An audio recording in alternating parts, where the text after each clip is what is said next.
Assalamualaikum warahmatullahi wabarakatuh. Kembali lagi dengan Yogi di sini. Sebelum kita lanjut ke tutorial Android ya, kita harus mengenal sedikit mengenai XML di Android. Ya, XML ini adalah cara untuk membuat tampilan di Android ya. Kalau semisal di dalam website kita mengenal HTML dan CSS, nah kalau di Android kita menggunakan XML ini. Jadi di dalam XML Android itu ada beberapa terminologi yang perlu kita kenal, walaupun ini hanya beberapa ya, tapi ini yang lumayan penting gitu ya. Yang pertama itu adalah view group, terus ada view, attribute, values, dan ID. Jadi kalau view group ini adalah semacam container ya. Kalau di dalam CSS itu ya kayak semacam div gitu ya. Nah, di dalam view group ini ada relative layout, ada linear layout, constraint layout, frame layout, dan lain sebagainya gitu ya. Terus yang selanjutnya ada view. View ini adalah komponen yang berinteraksi langsung dengan user. Biasanya view ini nanti akan disimpan di dalam view group ya. Contohnya kayak view itu menampilkan image view itu untuk menampilkan image atau gambar, text view itu nanti untuk menampilkan teks, edit text itu nanti akan menampilkan kayak semacam inputan dan lain sebagainya. Ya, kemudian atribut ini adalah komponen yang digunakan untuk mengatur sebuah view ya. Contohnya kayak semisal color, size gitu ya. Jadi untuk text view nanti colornya dikasih apa, size-nya dikasih apa gitu ya. Nah, values ini adalah isi atau nilai di dalam sebuah atribut. Jadi contohnya kayak tadi ya, kalau semisal ada view-nya itu adalah text view, lalu atributnya itu adalah color gitu ya. Nah, values-nya itu nanti red gitu. Atau view-nya itu adalah text view, lalu atributnya adalah size, maka values-nya 10 dan lain sebagainya. Nah, yang selanjutnya atau yang terakhir adalah ID.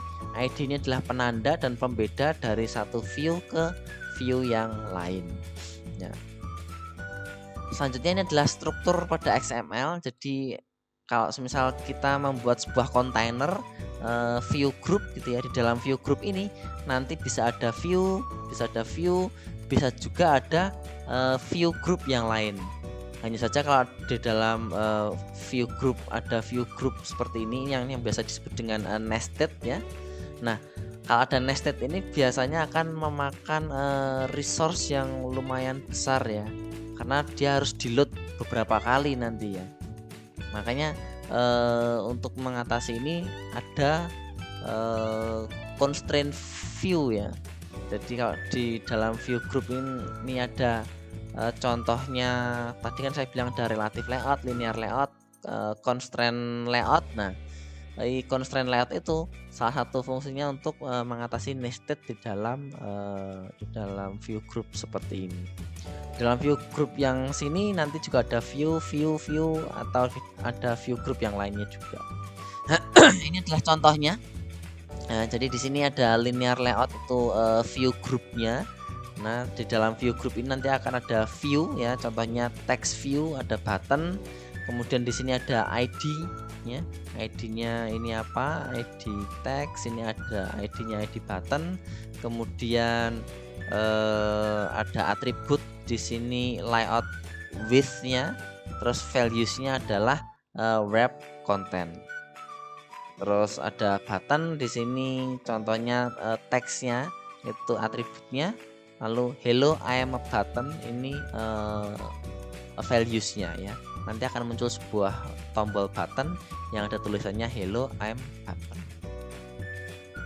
Kemudian ini contoh view group ya. Jadi di sini ada relative layout, linear layout ya. Di dalam linear layout itu ada yang linear layout horizontal ataupun linear layout vertikal. Jadi kalau linear layout horizontal itu ya hanya ke kanan gitu saja ya, secara horizontal gitu. Dari view yang pertama, view yang kedua, view yang ketiga diurutkan ke kanan gitu ya. Terus kalau linear layout vertikal itu ya ke bawah gitu aja ya, secara vertikal. Jadi setelah yang pertama nanti keduanya nanti ada di bawahnya, ketiga ada di bawahnya, keempat ada di bawahnya. Sedangkan kalau relatif itu berarti ya relatif terhadap komponen yang lain gitu ya. Ini juga bisa saja dibuat misal yang satu di pojok kanan atas, satu pojok kiri bawah, ada di tengah dan lain sebagainya.